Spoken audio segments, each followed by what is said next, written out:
అందరికీ హాయ్ అండి. ఈరోజు వీడియోలో ఎండల కాలం స్పెషల్ సగ్గుబియ్యం అండ్ పెసరపప్పు పాయసం రెసిపీ చేశాను. పాలు పంచదార అస్సలు జీడిపప్పు లేకుండా ఎలాంటి హడావిడి లేకుండా చాలా సింపుల్గా ప్రిపేర్ చేసుకోవచ్చు అండి. ఎండల కాలం కడుపుకి కూడా హాయిగా అనిపిస్తుంది ఒక కప్పు తిన్నామంటే. లేట్ చేయకుండా రెసిపీ విధానం చూసేయండి. ఈ రెసిపీ కోసం ముందుగా ఒక చిన్న గ్లాస్ వరకు తీసుకున్నాను పెసరపప్పు. నేనైతే మీకు కావాల్సిన క్వాంటిటీలో తీసుకోండి. ఈ పప్పుని 2-3 సార్లు నీట్గా వాష్ చేసుకున్న తర్వాత మునిగే వరకు వాటర్ వేసుకొని ఒక హాఫ్ అన్ అవర్ పాటు నానబెట్టుకోండి. హాఫ్ అన్ అవర్ తర్వాత ఒక కుకింగ్ బౌల్లోకి వేసేసుకొని స్టవ్ మీద పెట్టుకొని పప్పు బాగా మెత్తగా ఉడికే వరకు మధ్య మధ్యలో ఇలా కలుపుకుంటూ ఉడికించుకోవాలి.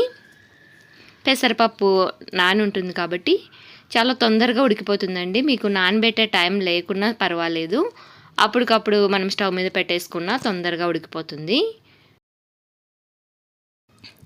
అదేవిధంగా ఒక హాఫ్ అన్ అవర్ ముందు సగ్గుబియ్యం కూడా ఒక 3/4 గ్లాస్ వరకు తీసుకొని వీటిని కూడా నానబెట్టుకోవాలి. ఈ నానబెట్టడం వల్ల త్వరగా ఉడికిపోతాయి. నేనైతే సన్న సగ్గుబియ్యం తీసుకున్నానండి, మీరు లావుటైనా తీసుకోవచ్చు. ఇక్కడ చూశారు కదా, మనకి పప్పు అయితే పూర్తిగా ఉడికిపోయింది. ఇలా ఉడికిపోయాక ముందుగా నానబెట్టుకున్నటువంటి సగ్గుబియ్యం కూడా వేసేసుకొని పప్పుతో పాటు సగ్గుబియ్యాన్ని కూడా పూర్తిగా ఉడకనివ్వాలి, ట్రాన్స్పరెంట్గా అయ్యే వరకు. ఇవి చాలా త్వరగా ఉడికిపోతాయండి, ఎక్కువ టైం ఏం తీసుకోదు.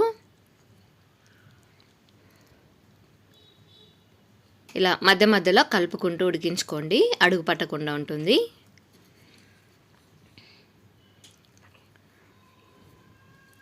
చూసారు కదా, ఇలా పప్పుతో పాటు సగ్గుబియ్యం కూడా ట్రాన్స్పరెంట్గా ఉడికిపోయాయి. ఇప్పుడు సింప్లంలో పెట్టేసుకొని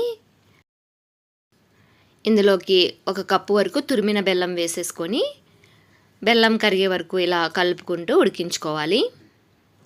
చాలా సింపుల్గా ప్రిపేర్ చేసుకోవచ్చండి. పాలు కానీ పంచదార కానీ నెయ్యి కానీ జీడిపప్పు ఏం అవసరం లేదు.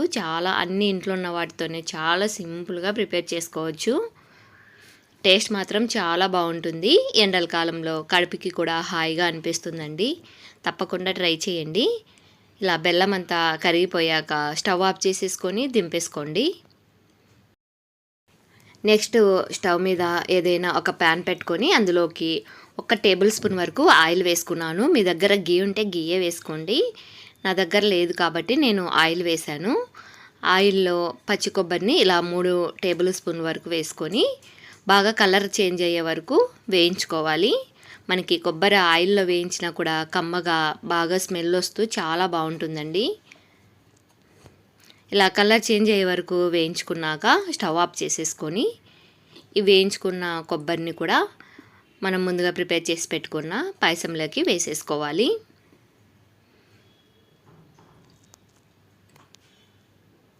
ఇలా వేసేసుకున్నాక 3-4 యాలకలను కూడా ఇలా దంచేసుకొని వేసుకోండి.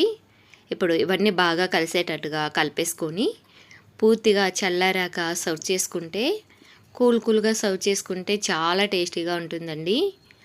మీరు ట్రై చేస్తే మాత్రం ఎలా వచ్చిందో మీ ఫీడ్బ్యాక్ని నాకు కామెంట్లో చెప్పడం మర్చిపోకండి.